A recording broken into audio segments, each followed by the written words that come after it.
বাচ্চা হওয়ার পর ভালো আছি, কিন্তু আত্মীয় স্বজনদের কাছে মুখ দেখাতে পারি না। সেটা শ্বশুর বাড়ি কিংবা বাপের বাড়ি হোক। সবাই বলে বোনের সংসার ভেঙে আমি সংসার করছি। আমার টাকা পয়সার অভাব নেই, কিন্তু সুখের বড্ড অভাব। আমার সব আছে, কিন্তু মানসিক শান্তি নাই। আমার মা আমার সাথে কথা বলে না। মেজো আপা বলে দিয়েছে তার সাথে যেন কখনো যোগাযোগ না করি, কিংবা তার বাড়িতে যেন না যাই। আমিও যাওয়ার চেষ্টা করিনি কখনো। শিমুলকে বাচ্চা উপহার দিয়েছি, সেই বাবদে আমি তার থেকে বাড়িটা আমার নামে লিখিয়ে নিয়েছি। ইদানিং খেয়াল করি আমার বাচ্চাটা একটু অন্যরকম। একটু শব্দ হলে কিংবা কোনো আওয়াজ হলে বাচ্চা আমার সেদিকে তাকায় না। আর ৫-১০টা বাচ্চার মতো তার আচরণ না। সে তেমন কান্নাও করে না, মুখ দিয়ে কোনো শব্দও করে না। ডাক্তার দেখাই, ডাক্তার বলে মনে হয় বোবা হবে। তারপরেও দেখেন অনেকে বয়সের সাথে সাথে পরিবর্তন হয়। দিন যায় মাস যায়, বাচ্চা কিন্তু নর্মাল হয় না। অনেক ডাক্তার আর চিকিৎসা দেওয়ার পরেও ডাক্তাররা বলে দিয়েছে সেই স্পেশাল চাইল্ড। কি আর করার, আমি হতভাগ্য মা মেনে নিতে পারি না। বিভিন্ন হুজুর কবিরাজ ঝাড়ফুঁক করায়, কিন্তু কোনো লাভ হয় না। আসলে যে জন্মগতভাবে এমন, আল্লাহ না চাইলে সে কখনো স্বাভাবিক বাচ্চা হতে পারে না।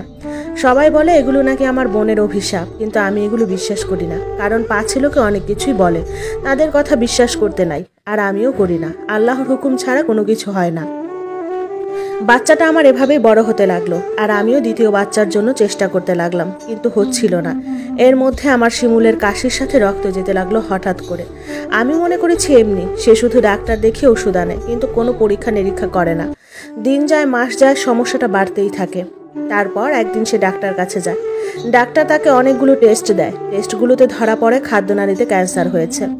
রিপোর্টটা দেখার পর আমার পায়ের নিচে মাটি নাই। আমি আবার ওই মাসে গর্ভবতী হই। এ যেন মরার উপরে খাড়ার ঘা। একদিকে তার চিকিৎসার জন্য দৌড়ানো, অন্যদিকে আমার গর্ভকালীন সময়। তার কাছে ক্যাশ টাকা যা ছিল সব শেষ করে ফেলেছে। অবশেষে একটা জমি বিক্রি করে। আর আমার বাচ্চা যেন এবার সুস্থ হয়, তাই আমি কোনো কিছুতে কমতি রাখি না। ভালো ভালো খাই, ভালো ভালো ডাক্তার দেখাই, ভিটামিন নেই, ঝাড়ফুঁক করি, হাতে গলায় তাবিজ, যাতে একটা সুস্থ বাচ্চা হয় আমার। আল্লাহর অশেষ রহমতে আবার আর একটা পুত্র সন্তান জন্ম দিলাম। কিন্তু আমার স্বামীর অবস্থা দিন দিন খারাপ থেকে খারাপতর হয়ে যাচ্ছে। শেষে তিনি আরও 2টা জমি বিক্রি করে ভারতে গেলেন ক্যান্সারের চিকিৎসা করাতে। 1 বছর থাকবেন সেখানে।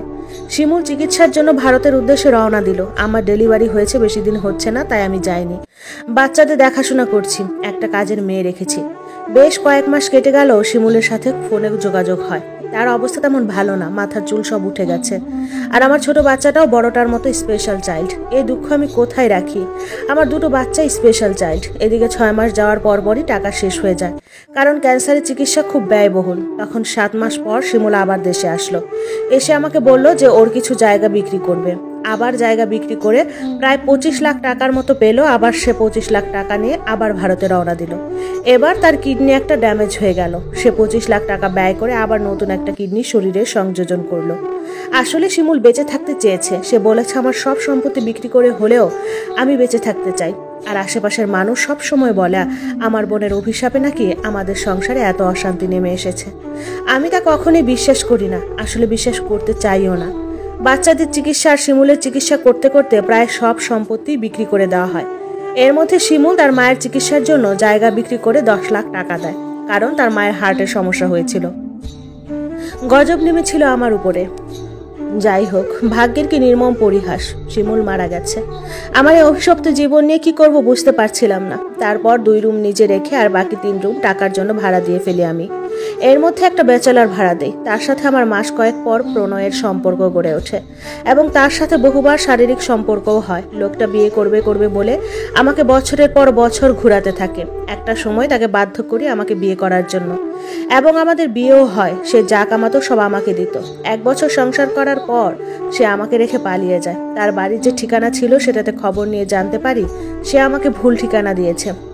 এরপর সে আর আসেনি। জীবন থেকে অনেকগুলো বছর চলে যায়। বড় আপা সাহায্য করে।